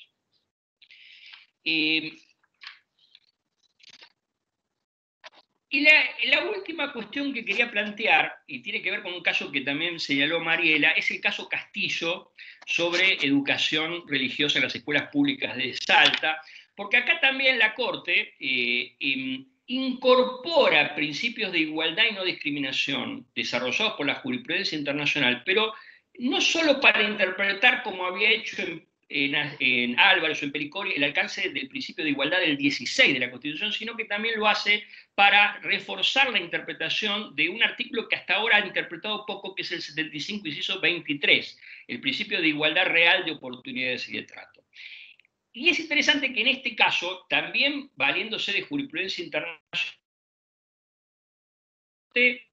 hace una diferencia entre los dos principios de igualdad. El principio de igualdad formal o de igualdad como trato no discriminatorio del artículo 16, que origina un examen de razonabilidad clásico de relación de medios y fines, y lo que considera un principio de igualdad real de oportunidades o de igualdad estructural, que requiere, dice la Corte, un examen o un control de constitucionalidad más estricto, porque apunta a considerar el contexto social de la aplicación de las normas y de las políticas y la situación, la condición o el estatus de los grupos históricamente marginalizados o estructuralmente marginalizados o discriminados.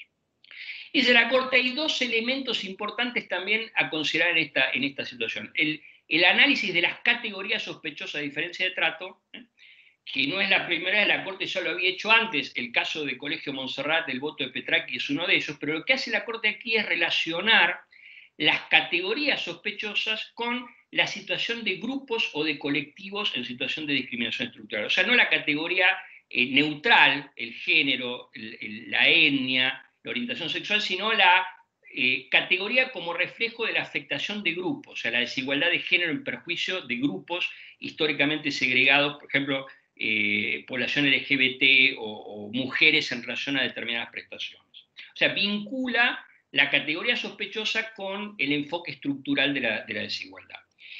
Y el otro elemento muy relevante que aparece acá es también el análisis del impacto discriminatorio de normas en apariencia neutrales. Esto es un debate muy fuerte en el caso, que a mí me tocó intervenir como procurador ante la Corte dictaminando.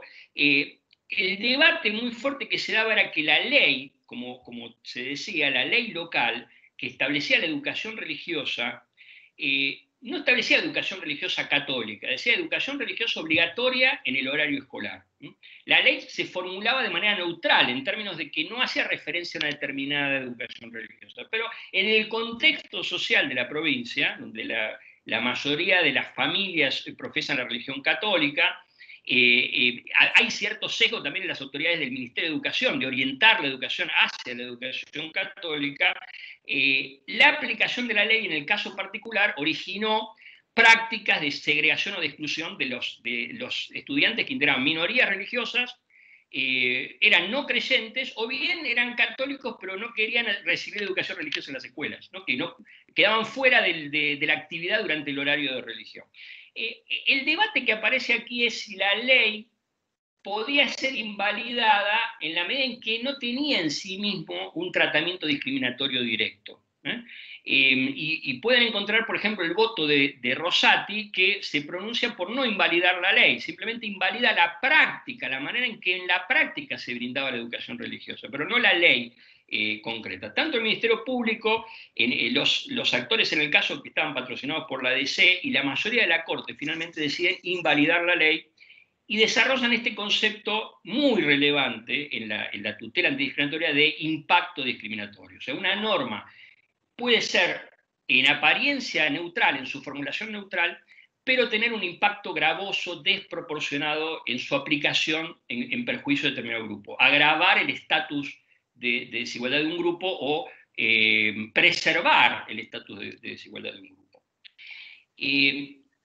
Doctor, completo con... ¿Sí? No lo quiero molestar en la interrupción, pero si le parece, más o menos en 5 minutos, pasar a las preguntas. Perfecto, ya concluyo con esto. Perfecto. En este caso lo que dice la Corte es, no estamos saliéndonos de la idea de que la constitucionalidad de las leyes no puede basarse en las condiciones potenciales de su aplicación. Porque acá lo que estamos analizando es una ley que en su propia formulación autoriza o habilita una práctica discriminatoria. O sea, el propio contenido de la ley, al no prever exenciones, por ejemplo, para las personas no creyentes, o resguardos de que la educación se brinde de manera neutral, en el contexto social en que va a ser aplicada, lleva implícito el riesgo de su aplicación discriminatoria. Y en este caso no estamos hablando de un riesgo potencial, sino de un riesgo acreditado en el caso, a través de la prueba del caso.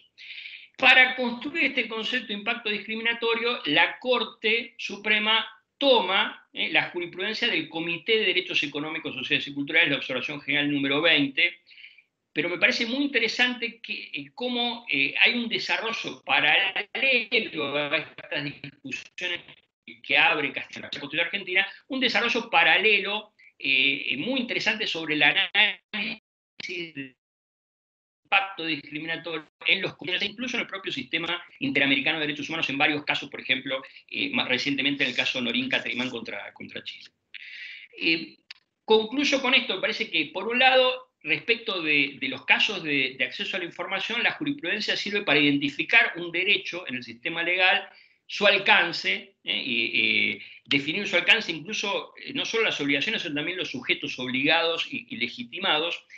En este segundo ejemplo, lo que vemos es el uso de jurisprudencia para interpretar, incluso reinterpretar los principios de igualdad que ya contiene nuestra Constitución y desarrollar algunas consecuencias jurídicas muy específicas. Los temas de garantías, el refuerzo de las garantías a través del régimen de prueba, la manera de leer las categorías sospechosas, la manera de analizar el impacto discriminatorio de normas neutrales. Esto tiene una enorme proyección en muchos de los temas que vemos todos los días en tribunales y que son temas novedosos para los jueces, que tienen que ver con cuestiones de igualdad de género, de igualdad de identidades de género, identidades sexuales, de autonomía sexual y reproductiva, de derechos de personas con discapacidad, autonomía progresiva de niños y adolescentes, discriminación de personas mayores. O sea, muchos temas que implican releer normas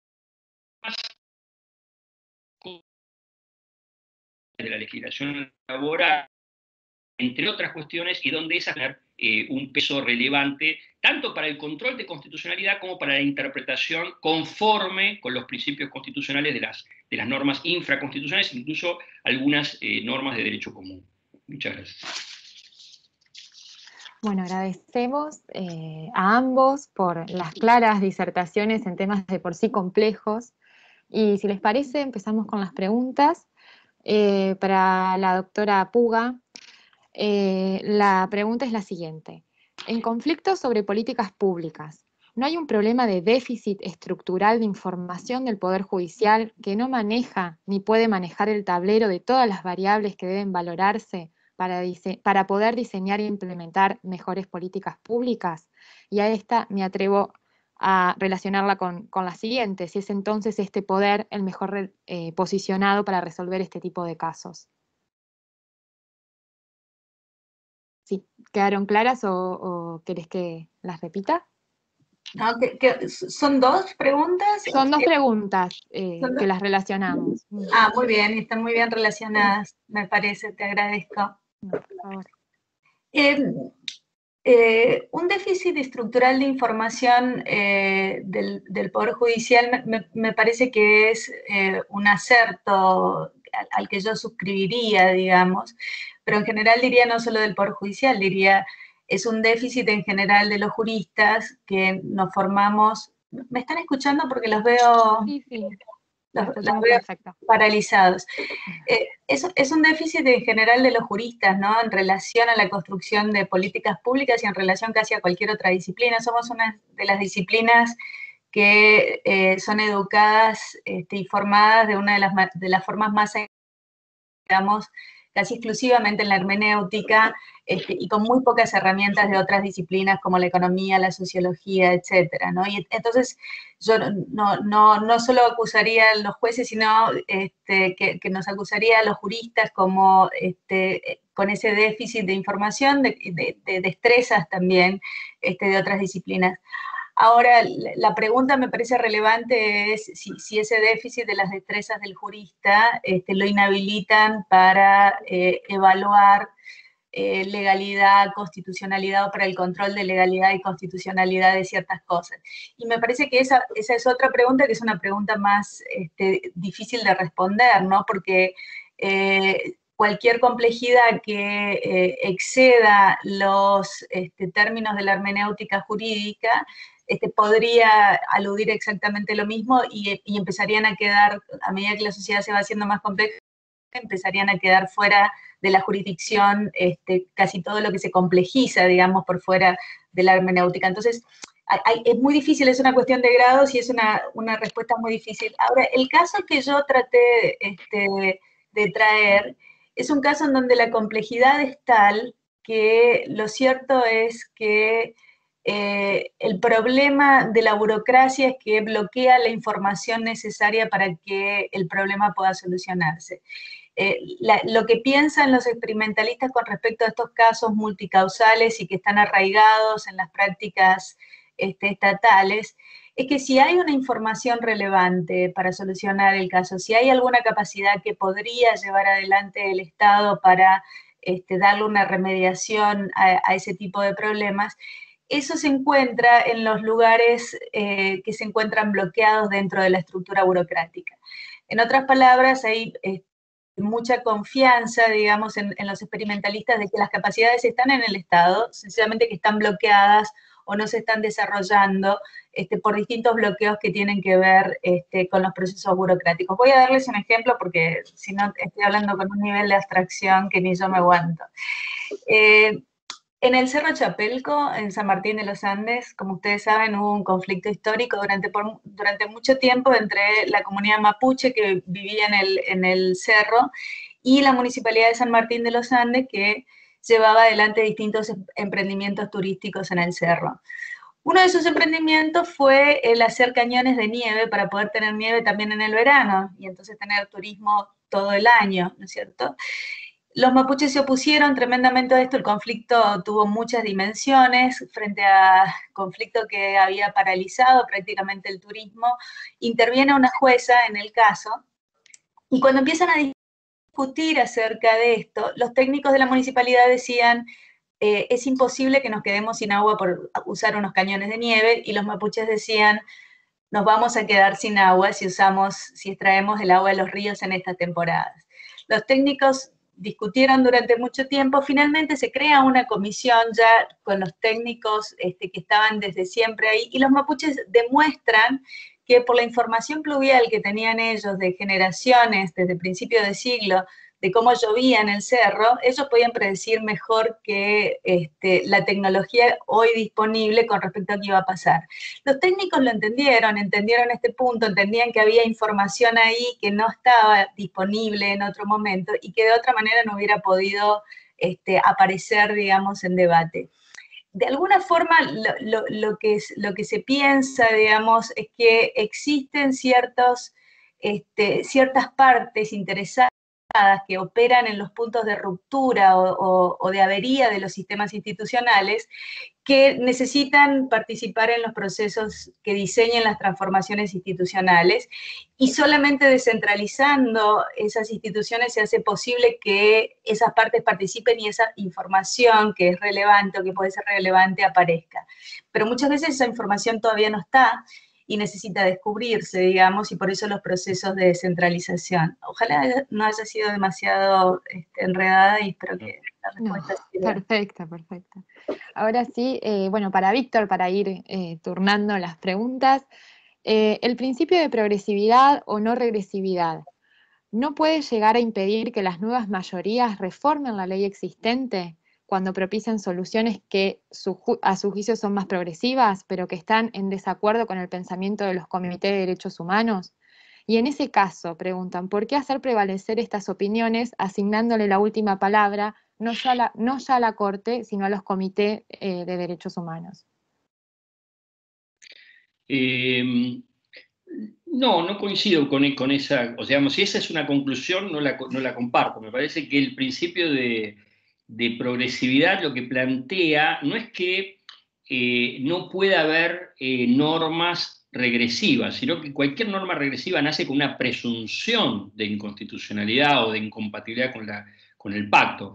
Es muy similar al análisis de escrutinio estricto de las categorías sospechosas en materia de igualdad y no discriminación.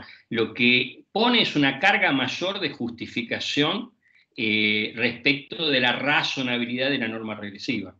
Y sí es verdad que es un requisito de tipo sustantivo, o sea, no le basta ese principio con que una nueva mayoría apruebe la reforma, o sea, no le basta con un argumento democrático, es una regla sustantiva. Como no le basta el principio de categoría sospechosa que la norma sospechosa de discriminación haya sido dictada por las mayorías circunstanciales del Congreso, la somete igual a un escrutinio estricto. Pero no impide, digamos, no le ata las manos al decisor de política pública, lo que implica es una carga de justificación agravada, porque presupone que la norma regresiva nace, digamos, con una presunción de invalidez y por lo tanto la somete a un análisis de escrutinio estricto. Requiere, por ejemplo, que si el análisis que se hace es que la reforma va a ser más distributiva respecto de otros derechos, haya una prueba clara, digamos, de esa justificación. Y el principio de no regresividad tiene que ver, digamos, es como compensatorio de la idea de que los derechos sociales se garantizan progresivamente, cosa que no pasa, por ejemplo, el principio de igualdad de no discriminación que requiere una obligación inmediata de protección. Como los derechos sociales se garantizan gradualmente o progresivamente, por eso todos pueden justificar el cumplimiento gradual en la disponibilidad de recursos, las dificultades de política pública, la contracara de esa gradualidad es este principio de no reversión o de no regresividad.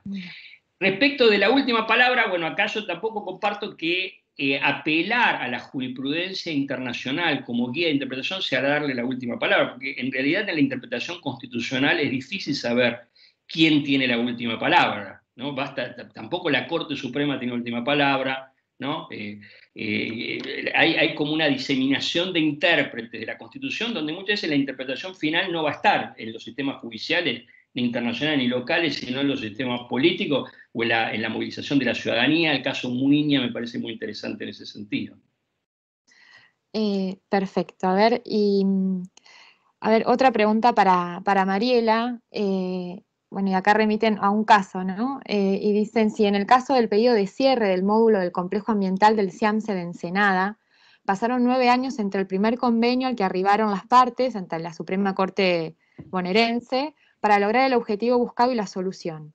Y eso se logró por un medio diferente a la clausura de relleno sanitario, ya que se usó una tecnología inexistente al tiempo de hacer ese reclamo. Y preguntan si esa solución sería una forma de remediación experimentalista, como nos ha comentado. Sí, absolutamente en varios sentidos y en otros sentidos no. Pero, digamos, el experimentalismo no es una receta completa, digamos, es una receta en construcción. Sin duda el hecho de el diálogo entre partes, la posibilidad de participación de otros externos, de personas que podrían ser de interés o que podrían aportar información de interés, y la posibilidad de crear métodos alternativos de transformación o de remediación, eso está absolutamente en el marco del experimentalismo. El proceso, digamos, la forma procesual no dirigida por la Corte, son otros indicadores, digamos, de que estaríamos cerca de un proceso experimentalista. Y lo mismo podremos ver en Mendoza, digamos, en el caso del saneamiento del Riachuelo, hay muchos indicadores de procedimiento experimentalista, y muchos otros que no, ¿no? El hecho de que la Corte no haya pedido línea de base para medir los avances, sino hasta 10 años después de iniciado el proceso de ejecución, muestra, digamos, que no se estaba pensando en eso cuando se inicia el proceso de remediación.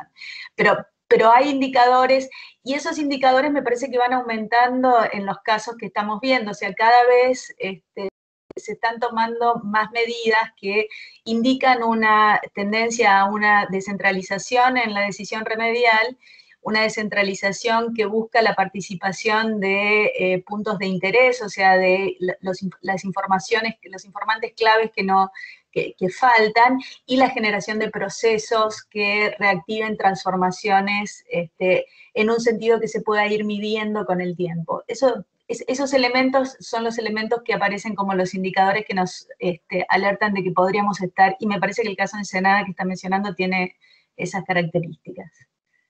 Perfecto. Ahora, bueno, esto para turnar, Víctor, una reflexión que hacen es que en otros encuentros del presente ciclo se ha hecho referencia a la posibilidad del ejercicio de algún tipo de control de convencionalidad de oficio por parte de la administración pública. ¿Y qué opinión le merece tal posibilidad? No tengo una... leí varias discusiones sobre control de constitucionalidad de oficio, pero le veo también, o sea, puede tener, digamos, cuando hay normas que son manifiestamente incompatibles, podría haber algún mecanismo, por ejemplo, de inaplicación sujeto a una consulta judicial. Eso me parece que podría generar, digamos, una norma estatal de consulta judicial. Lamentablemente, nosotros no tenemos en nuestro sistema, todo nuestro sistema de control de constitucionalidad está centrado, por lo menos a nivel federal, en casos o causas contenciosas. Yo hablaba del caso Rodríguez Pereira, más allá de que hay control de oficio, siempre tiene que ser en el marco de un caso con un agravio palmario, alguna de las partes litigantes. No hay un sistema de consulta como puede ser en los países que tienen, por ejemplo, un tribunal constitucional, que pueden recibir consultas de la administración. Algo así yo creo que sería viable si cambiara, digamos, si se pudiera incorporar alguna regla de este tipo, pero no veo también muchos riesgos, digamos, en la idea de la administración inaplicando leyes sin intervención del Poder Judicial, porque podría generar claramente decisiones que pongan en pugna a la relación entre el Ejecutivo y el Congreso sin intervención del Poder Judicial. A la larga también se judicializaría el conflicto. Entonces, cuando se habla de que cualquier órgano en la esfera de su competencia tiene que realizar control de convencionalidad y garantizar, digamos, la vigencia de la convención, no hay que olvidar el artículo 2 dice por los procedimientos constitucionales, o sea, por dentro del ámbito de su competencia, por los procedimientos constitucionales. No creo que se pueda leer la idea del control de convencionalidad como para justificar a partir de eso la facultad de control constitucional de la administración en sentido directo. Ahora, si hubiera mecanismos, por ejemplo, de inaplicación temporaria con mecanismos de consulta judicial, por ejemplo, a la Corte, ¿no? Una función consultiva, algo parecido tiene, por ejemplo, el Superior Tribunal de la Ciudad, o lo tiene, por ejemplo, en Colombia la Corte Constitucional Colombiana, pero es un sistema de tribunal constitucional, no de Corte Suprema, ahí me cerraría más, digamos, el mecanismo. Bien, y relaciono esta pregunta con otra, ¿no? Que hacen que también se ha hablado de que cada vez que el Poder Judicial, ¿no? Los jueces dictan una declaración de inconstitucionalidad, el juez se vio obligado a hacer un control de convencionalidad también, ¿no? O sea que la declaración de inconstitucionalidad conlleva necesariamente un control de convencionalidad. No sé qué respuesta le merece.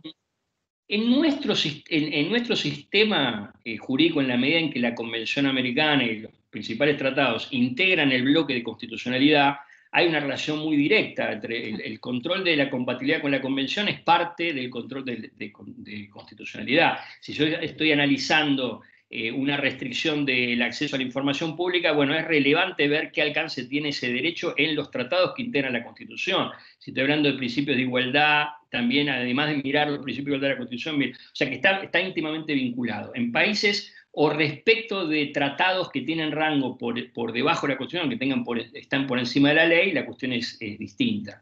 Pero respecto, por ejemplo, a la Convención Americana, que tiene rango constitucional, veo bastante similar, superpuesto el control de constitucionalidad, y un poco los ejemplos que yo di apuntan en esa dirección, cómo están interrelacionada la idea del análisis de la jurisprudencia integrándolo en el análisis de la interpretación constitucional, o incluso a veces vemos casos que no son de control de constitucionalidad de normas en sentido estricto, porque no está analizando la validez constitucional, sino la interpretación conforme, ¿no? Por ejemplo, hablamos en los casos de igualdad y no discriminación, un caso interesante que se dio recientemente en la Corte es Puig, donde la Corte lo que hizo fue reinterpretó la protección antidiscriminatoria, las presunciones de despido por matrimonio, la ley de contrato de trabajo, a la luz de la jurisprudencia constitucional sobre igualdad y no discriminación. O sea, releyó una norma que la justicia laboral venía leyendo de una manera, la releyó para hacerla consistente con principios, por ejemplo, el tema de la distribución de responsabilidades parentales. Me parece que esto es un ejercicio muy interesante de control de constitucionalidad que no requiere la declaración de invalidez, ¿no? Que es como la interpretación con sentido constitucional de la.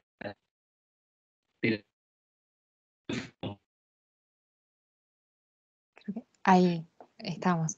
Bueno, y por último, para cerrar, ya que, bueno, que lo mencionó, la última pregunta también para el doctor Abramovich es: ¿cuál es el grado de cumplimiento de los fallos de la Corte Interamericana de Derechos Humanos respecto de quienes no han sido parte, ¿no? Por ejemplo, el caso Fontevecchia. Bueno, depende las medidas. No entiendo quién no ha sido parte. Quizá los terceros, digamos. Por ejemplo, en el caso de Fontevecchia Menem, que no participó del litigio internacional. Fíjense que en Fontevecchia es interesante. La discusión de Fontevecchia, lo central pasa por un elemento central, es la reparación, ¿no? Menem había cobrado la reparación, no tuvo que devolver la reparación. Cuando el caso Fontevecchia llegó a la Procuración General, el dictamen de la Procuración General pidió que antes de seguir el trámite se le corría a Menem, porque no había participado del litigio internacional. Y Menem fue citado y participó. Me parece que eso es un tema relevante, no es un tema menor, sobre todo cuando hablamos de decisiones internacionales que pueden alterar cosa juzgada, judicial, o desbaratar derechos que fueron reconocidos en la instancia interna. Eso a veces ocurre, por ejemplo, en materia de revisión de sentencias penales, ¿no? En perjuicio del imputado, o a veces la que reacciona es la víctima, digamos, porque se revisa a favor del imputado. Entonces, poder tener mecanismos de revisión de decisiones donde quienes no participaron del litigio internacional puedan ser escuchados, tener derecho de debido proceso, me parece que es central, y mucha de la legislación de implementación de decisiones internacionales apunta en esa dirección. En otros casos, esto no se requiere porque termina siendo el Estado el que asume la responsabilidad. Muchas veces una sentencia equivocada, por ejemplo, en materia de libertad de expresión, que implica una restricción de la libertad de expresión mayor que la que tolera el sistema interamericano, lo que genera es responsabilidad indemnizatoria del Estado. Fue el Estado el que terminó indemnizando a D'Amico y a Fontevecchia, no fue Menem. Menem no devolvió lo que había cobrado, fue el Estado argentino el que se hizo cargo de reparar, y por lo tanto ahí no habría afectación de derechos de terceros. Pero obviamente las decisiones del sistema interamericano impactan en terceros de distinta manera. Cuando la Corte declara la anulación de las leyes de amnistía en el Perú, en el caso Barrios Altos, a partir de esa decisión se abrieron miles de procesos respecto de imputados que no habían participado del proceso interno, del proceso internacional. O sea que el efecto irradia sobre muchas personas. También pasa en acciones de remedio estructural o en acciones colectivas, donde la sentencia puede tener efectos sobre muchas personas que no fueron las que directamente participaron del proceso interno. Bueno, y ahora sí, la última pregunta, lo prometemos, para la doctora Puga. Usted habló de una oficina, ¿no es cierto?, de la creación de una oficina, y la pregunta es si debería estar dentro de uno de los poderes no establecidos, o si debería ser una oficina extrapoder.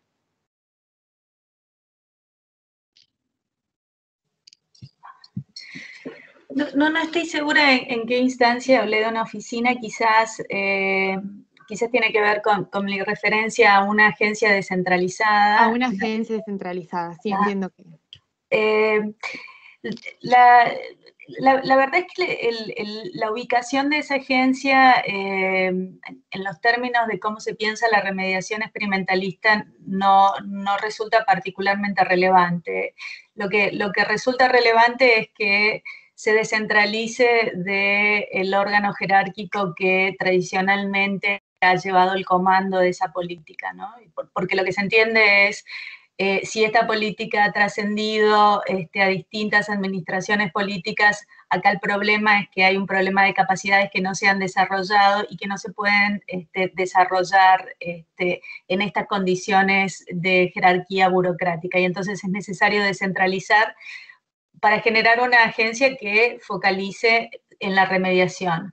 Si tiene que ser extrapoder o no, bueno, me parece que eso dependerá para mirarlo caso por caso, ¿no? Si uno mira, por ejemplo, el ACUMAR y se plantea si el ACUMAR es una agencia descentralizada que lleva adelante el saneamiento del riachuelo como un mandato de remediación de la Corte, fue una agencia que se creó antes del caso, que se recreó durante el proceso judicial, y que no parece como una agencia necesariamente extrapoder. Si uno ve esa agencia, digamos, uno puede ver que en esa agencia pueden haber mucha factibilidad de llevar adelante un proceso de remediación y de transformación, pero también mucha factibilidad de reproducir el tipo de bloqueos políticos que ocurren en este tipo de casos de multicausalidad compleja, ¿no? Y ACUMAR podría ser un interesante caso quizás para una crítica que diga, bueno, estas agencias deberían ser extrapoder o no, pero no, en realidad no estoy respondiendo directamente eso, solo diciendo que depende y me parece que es una pregunta interesante para hacerse si debería o no ser extrapoder. Solo quiero hacer un comentario sobre Fontevecchia porque me entusiasmó mucho lo que escuchaba de Víctor y demás. Y una cosa interesante me parece de Fontevecchia para pensarlo es pensar si a nivel del litigio internacional podemos estar hablando del mismo caso que el caso que se litiga en los tribunales locales. O sea, mi pregunta sería básicamente esa, no solo porque cambian las partes, a nivel internacional es el Estado contra la comisión o el Estado contra un peticionante, ¿no? Y no necesariamente son las mismas partes que litigaron localmente siempre, ¿no? Y por otro lado, porque también la configuración de las obligaciones parecen distintas, ¿no? Las obligaciones que nos reclamamos en litigios locales no parecen ser las mismas obligaciones que se le reclama al Estado en el litigio internacional. Pero bueno, te lo dejo para que me corrijas si me equivoco. ¿Querés que te responda a eso? No, no coincido, los procesos son distintos, ¿no? Una cosa es el proceso que se hace contra los militares involucrados en la masacre de Barrios Altos por crímenes penales, con las reglas del derecho penal peruano, las garantías, y otra es el juicio contra el Estado peruano, aplicando normas de derecho internacional por permitir la perseverancia, la persistencia de leyes de amnistía que impiden el juzgamiento. Son procesos distintos que tienen reglas procesales distintas, derecho distinto y partes distintas. Sí, yo lo que contesté es que muchas veces el efecto de una sentencia, una decisión de un proceso internacional irradia sobre los procesos internos y sobre las partes de los procesos internos, en términos de revisión de sentencias, en términos de medidas de política pública. Muchas veces donde menos irradia es en materia reparatoria, porque por lo general termina siendo el Estado el que repara, y por lo tanto quien percibió una reparación que después se consideró violatoria de la Convención no es que la tiene que devolver. El Estado por ahí podría pensar alguna acción de regreso, pero termina siendo el Estado el que se hace cargo, que es un poco lo que pasó en Fontevecchia. Incluso un dato interesante, que cuando a Menem le preguntaron si tenía problema en que se revisara la sentencia del caso que él había ganado, dijo que no tenía ningún problema en que se revisara. Pero podría haber un imputado que diga, no, yo ya tengo una cosa juzgada. Entonces, ¿no? En Colombia, por ejemplo, lo que se hace es se tramita un recurso de revisión donde el hecho que desencadena la revisión es la sentencia, el informe de la comisión o la sentencia de la Corte, pero hay que tramitar una revisión con las partes del proceso penal interno, que tienen derecho a ser escuchados. O sea, la sentencia no es que obliga a revisar, obliga a tramitar un recurso de revisión en el marco de las reglas del procedimiento interno y con las partes del procedimiento interno. Lamentablemente nosotros lo que no tenemos procedimiento. Acá también es un caso Corte viene haciendo el remedio, porque recibe las notas de la Cancillería y tramita un proceso sin reglas. Hace mucho tiempo yo y mucha gente insistimos en la necesidad de que haya una ley de ejecución de decisiones internacionales, así como se señalaba de la necesidad de que haya una ley de regulación de los procesos colectivos y que contemple la discusión sobre remedios y todas las etapas remediales que son tan importantes como la etapa de conocimiento, que dé un poco más de certeza y resuelva por la vía del Parlamento mucha de esta discusión. Bueno, ahora sí, agradecemos incluso este intercambio del final a ambos y a toda la audiencia que estuvo presente a través del canal de YouTube.